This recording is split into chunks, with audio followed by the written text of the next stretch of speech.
Hello and welcome to episode 53 of the Low Back Pain Podcast. I'm your host, Dr. Grant Elliott with RehabFix online low back program. And today's topic is the reverse hyperextension. Oh man, the thing that so many people put as the holy grail of low back rehab, and we're going to dive into it today. If you missed episode 52, it's somewhat going to relate to today's topic in regards to why your core, your low back, generally speaking, weakness of those areas is not the reason for your low back pain, and it's not the solution for your low back pain. Strength and weakness and things like that are rarely involved, except for unique circumstances. And I described exactly what circumstances those are, and also 2 classifications to help you figure out the best approach to start your rehab. So go listen to episode 52. This episode and the last episode work together. So today's episode is all about the reverse hyperextension. Man, I get so many questions about the reverse hyper. So many people say it's the holy grail, right? Low back pain, go reverse hyper. Doesn't matter what you have. If you have any kind of pain in your back, you're going and doing reverse hyper. So why did it gain so much popularity? Well, first off, let's credit who deserves to be credited. Louie Simmons, the founder of Westside Barbell, actually had a couple disc-related issues, was being told he needed, I think it was a fusion.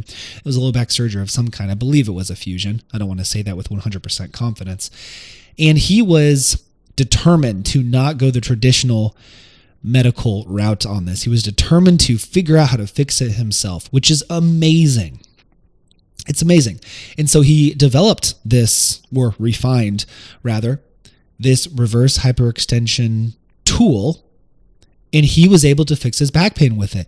And ever since then, it has become popularized as a very, very helpful low back rehab tool. I'm going to give you 2 sides of the coin. I'm going to tell you why it's good. I'm going to tell you why it's bad. Okay? So let's start with the theory for why it's helpful. Okay? The theory for why it's helpful. If you have not seen a reverse hyperextension before, I encourage you to look it up so anything that I say makes sense. But essentially, your body is hinged at a 90-degree angle at the hips. There are levers attached behind your heels, which are designed for you to pull backwards against to activate your posterior chain. The reason why it's theorized to help is because they say as you allow that weight to come back down, as you allow your feet to go back down towards the floor and even tuck under the unit, it provides a decompression force on the low back. It opens up those spaces for the discs, and it does a decompression moment. And after the low back gets a little bit of decompression, you raise your legs back up to essentially make yourself totally flat or parallel to the floor. And then it contracts and it activates the low back. So they say it's a back and forth between decompression and contraction. Decompression, contraction, changing intradiscal pressures. And that's the theory for why this can be beneficial. But I'm here to tell you a good scenario and a bad scenario for that, okay? So first off, who could this be good for? This could be good for someone who is deconditioned. They're deconditioned. They do not train. They're weak. Just generally speaking, their low back is weak. Their core is weak. Their glutes are weak. And you might be thinking, what? In the last podcast, you were saying how that's not a problem. Yes, I stand by that. You need to apply the context here. So listen to episode 52 and listen to the context I'm establishing. If this is someone who is not trained, they're not trained, they're deconditioned, they're just weak as a person. They don't do anything. They're sedentary. Could a reverse hyperextension improve their back pain? Yes, but also walking could, squatting could, deadlifting could, lunging could. Who knows? Shoulder pressing could. Any exercise that's going to stimulate their body and produce a stimulus in any muscles around the low back, or even the bones or the connective tissue of any kind, it's going to help someone who's deconditioned with back pain. So if you take someone who's deconditioned, they do the reverse hyper, they feel better, and then you say, oh my gosh, it's because the reverse hyper is so good. No, any sort of strength work is going to help that person. Any. But now let's take a different context. Let's say it's someone who is trained. Okay. For some people out there, they do good with a common practice in chiropractic clinics called Flexion Distraction.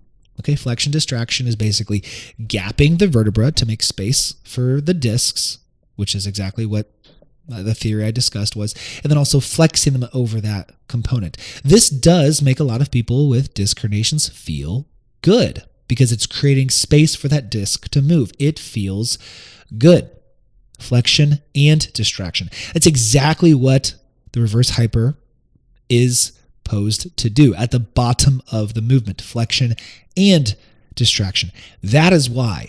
But let's say it is a disc that does not like flexion and doesn't like distraction. So one of those inversion tables, right? A lot of people get those. That is distraction of the low back. That makes some people way worse. They feel like they get spasms after, they feel unstable after. That can make some people's disc issues worse. Also, most disc-related injuries occur under loaded flexion, which is exactly what the hyperextension does. So if someone has a flexion intolerance, if they hurt their back going into flexion, and now they're told to let their legs swing under them aggressively into flexion over and over and over and over with load, that is going to make their situation worse. And that is not going to be a helpful movement for them.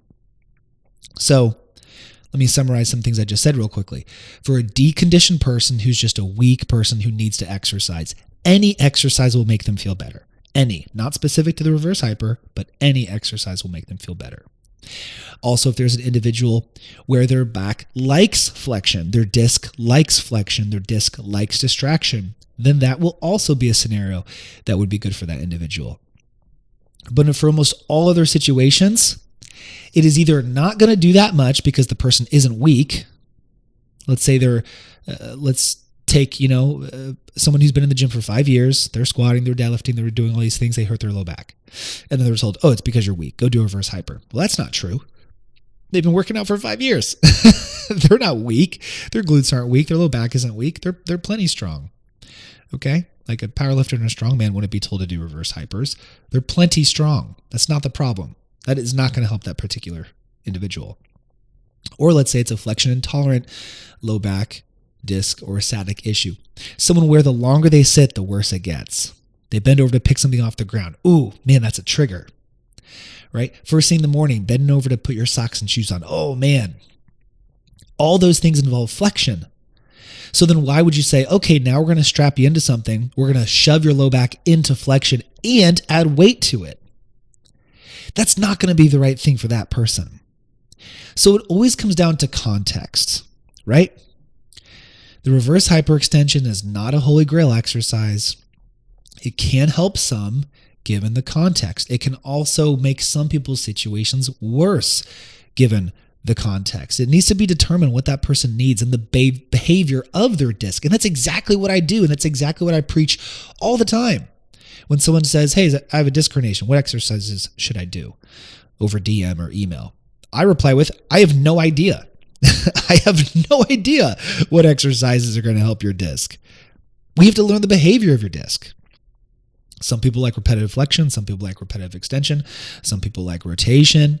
Some people like side glides. Some people need nerve root-based desensitizers. Some people do need core-based movements depending on how their body response is and how their core function is. I have no idea until we go through an assessment and we learn what movements and positions your disc and your low back like. So if you're just guessing and you're saying, oh, I have low back pain, heard I should do this, gonna go do it, you could make your situation worse. You could make it better. You could stay the exact same for all eternity if you don't do something different. Okay? So I'm not anti-reverse hyperextension. I'm not at all. I'm not pro reverse hyperextension either. It depends on the context. If you're someone without low back pain and you're like, hey, Grant, I just like the way it feels. I want to get stronger. I say, have at it. Give her. Do it every week. Do it 2 times every week. If it feels good, why not? If you tell me, hey, I hurt my low back, I heard reverse hyper is good for it, I'm going to say, I wouldn't do that. Probably not. Or try it, I guess, and see how it feels. That would probably be my response. because most individuals are flexion intolerant low back issues. Most individuals will get worse doing that particular movement. Some individuals will get better. It depends on the classification of the disc. Okay. I'm not saying it's bad. I'm saying just like with any movement, it can be good for the right person, bad for the wrong person with any movement. But if someone's disc does not like distraction, like if you get flared up doing inversion table, then I would not do the reverse hyper. If you get flared up by sitting long periods, bending forward, I would not do the reverse hyper. If you feel good sitting for long periods, if you feel good bending forward to touch your toes, if you feel good stretching your hamstrings, if those things make you feel better, which you would be the minority of individuals with disc and sciatic issues, then do the reverse hyper. But if you don't fit those criteria, I would probably not play around with it, or I would start very, very light, no weight at all, assess your response, and then make your decision from there.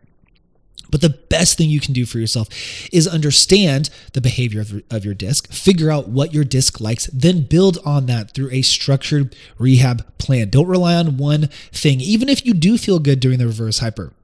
That's not the end all be all. You got to go through different progressions too. You got to figure out where am I at, what can I handle, and then what are the areas I need to work on to improve upon and progress thoroughly so you can be bulletproof by the end of your rehab journey. And that is what my job is to help in any way that I can to get you on the right track and then to progress you accordingly so that you can achieve your goals by the end of our journey together.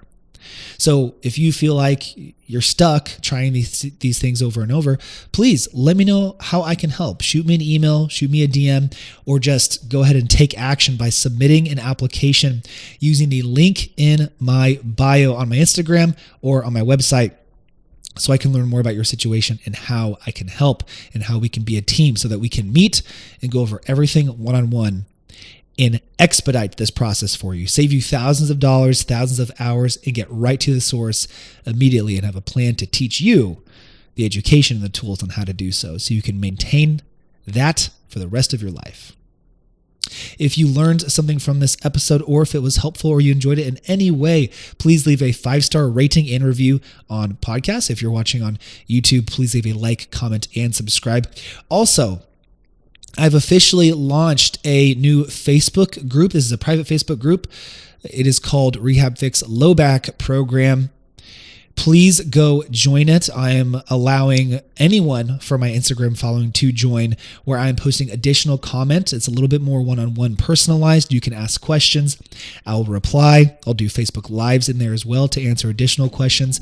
I intend on growing this. So I'm going to put a link in the caption of this podcast, or if you just search on Facebook, RehabFix Low Back Program, it will pop up, and go ahead and request to join. As always, move more, move in nature, move in the sun. Thank you so much for listening, and have a great day.